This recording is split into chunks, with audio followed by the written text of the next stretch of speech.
ketahui bahwa sel saraf merupakan sel yang menghantarkan impuls listrik dalam tubuh kita. Otak kita terdiri sekitar 86 miliar sel saraf yang bekerja sama dalam menerima maupun menghantarkan impuls listrik antara otak dan seluruh bagian tubuh lain. Tapi, bagaimana sih sebenarnya sel saraf atau neuron ini bekerja? Kita mulai dari strukturnya terlebih dahulu.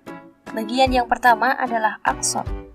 Bagian ini bertanggung jawab dalam transmisi impuls listrik dari satu sel ke sel saraf berikutnya, yang akan menuju target akhir, yaitu organ atau otot. Kemudian kita juga ada dendrit. Dendrit adalah struktur yang bertanggung jawab dalam menerima impuls dari sel saraf lainnya, dari organ maupun otot ataupun dari otak. Impuls listrik ini akan bergerak dari dendrit melalui badan sel, yaitu struktur lain dari sel saraf yang berisikan nukleus, suatu organel yang berisikan material genetik yang mengatur pertumbuhan dan perkembangan dari sel saraf. Selain itu, ada banyak sel saraf yang memiliki struktur bernama selubung mielin yang membantu dalam kecepatan konduksi impuls listrik untuk melewati sel saraf. Tahukah kalian bahwa konduksi listrik di badan kita bisa mencapai 120 meter per detik di sel saraf yang mempunyai selubung mielin? Nah, kita sudah mengetahui bagian-bagian dari sel saraf.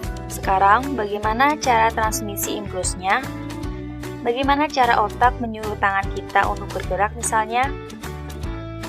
Di awal melalui suatu mekanisme yang kompleks, otak kita membentuk sesuatu yang bernama potensial aksi dan meneruskannya sepanjang saraf yang bertanggung jawab untuk menggerakkan tangan.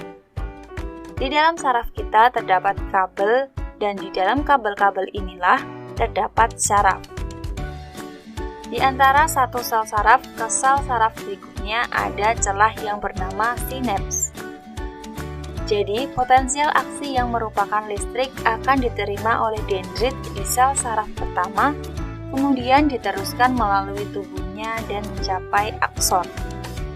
Di beberapa neuron atau sel saraf yang pertama ada yang bernama neurotransmitters, suatu zat kimia yang berperan dalam konduksi listrik dari satu sel saraf ke sel saraf yang lainnya.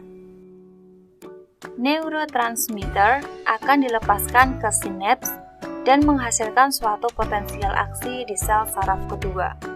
Di sini, listrik tersebut akan dioper dari satu sel saraf ke sel saraf yang berikutnya. Sampai akhirnya, sel saraf terakhir menyampaikan listrik ke otot yang bertanggung jawab dalam menggerakkan tangan. Sistem saraf bertanggung jawab untuk mengontrol dan juga mengkoordinasi semua bagian pada tubuh kita. Sistem saraf berfungsi untuk menerima, mengolah, dan juga merespon rangsangan baik itu dari dalam maupun dari luar tubuh.